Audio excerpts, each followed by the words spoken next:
Why Murdoch's succession case could be major blow to his right-wing legacied word Helmore, New York. Court ruling could mean that more liberal Murdochs may have say in content from world's most powerful conservative media empire. A Nevada court dealt nonagenarian media mogul Rupert Murdoch a major blow on Monday, and one that could potentially shatter his plans to secure his right-wing legacy. Behind closed doors, Murdoch has been involved in a legal battle for control of the family's media assets, pitching the mogul and Lachlan Murdoch, his political protege and heir apparent, against the patriarch's three other oldest children. The battle isn't about money, it's about power. The senior Murdoch wanted to change the family's trust to ensure that Lachlan, CEO of Fox Corporation and chairman of News Corp, would control the empire after his death, rather than sharing power with his siblings James, Elizabeth, and Prudence. But a 96-page ruling obtained by the New York Times blasted the scheme as a carefully crafted charade designed to permanently cement Lachlan's control.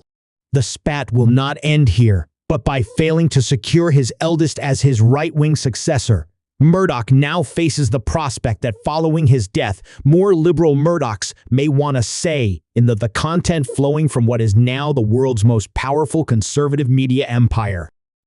That Fox News, the Wall Street Journal, the Times, the Sun, the Australian, and others under the News Corp umbrella could move in a different political direction would be bad for business, as Murdoch's attorneys are believed to have argued in court.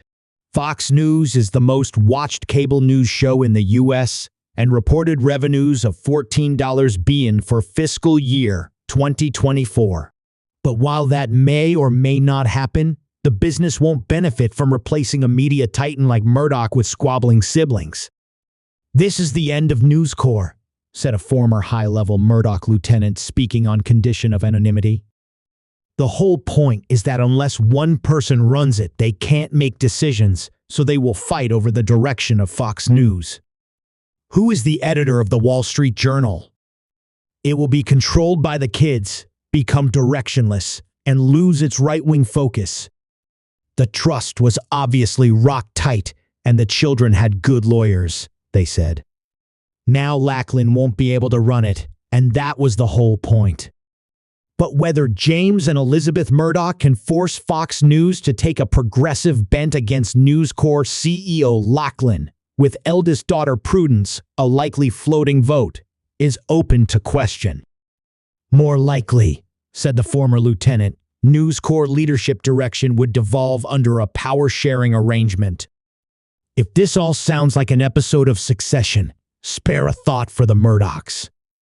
Astonishingly, the legal drama had been kicked off when Murdoch's children watched an episode of the hit HBO show in which the fictional heir of the fictional media empire discussed their PR strategy in the event of the patriarch's death, where the patriarch of the family dies, leaving his family and business in chaos.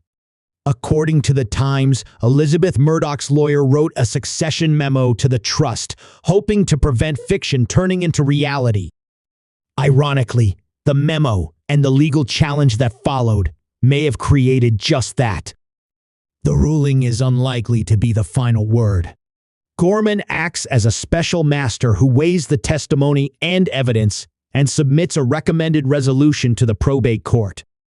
A district judge could still reject Gorman's recommendation, extending the legal wrangling far into the future. But shareholders are already unhappy with this small S succession drama.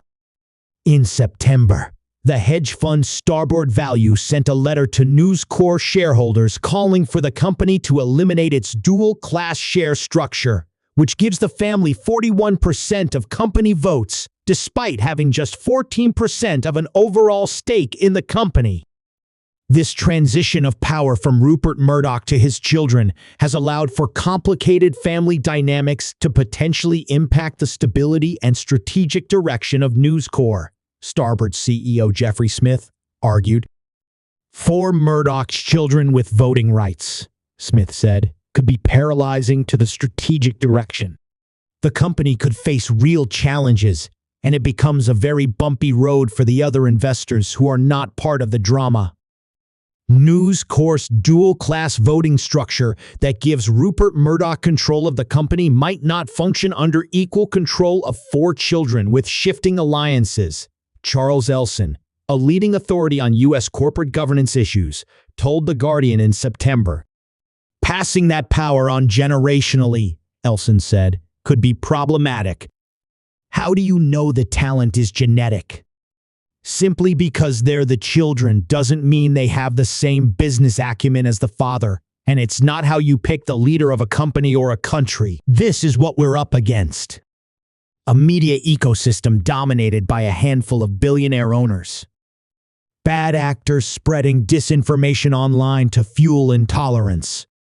Teams of lawyers from the rich and powerful trying to stop us publishing stories they don't want you to see. Lobby groups with opaque funding who are determined to undermine facts about the climate emergency and other established science. Authoritarian states with no regard for the freedom of the press. But we have something powerful on our side. We've got you.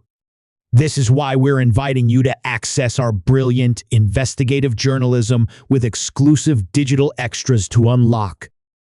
1. Unlimited articles in our app. 2. Ad-free reading on all your devices. 3.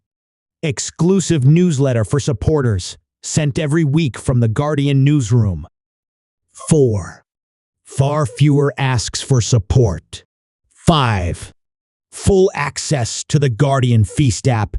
The Guardian is funded by readers like you in Algeria, and the only person who decides what we publish is our editor.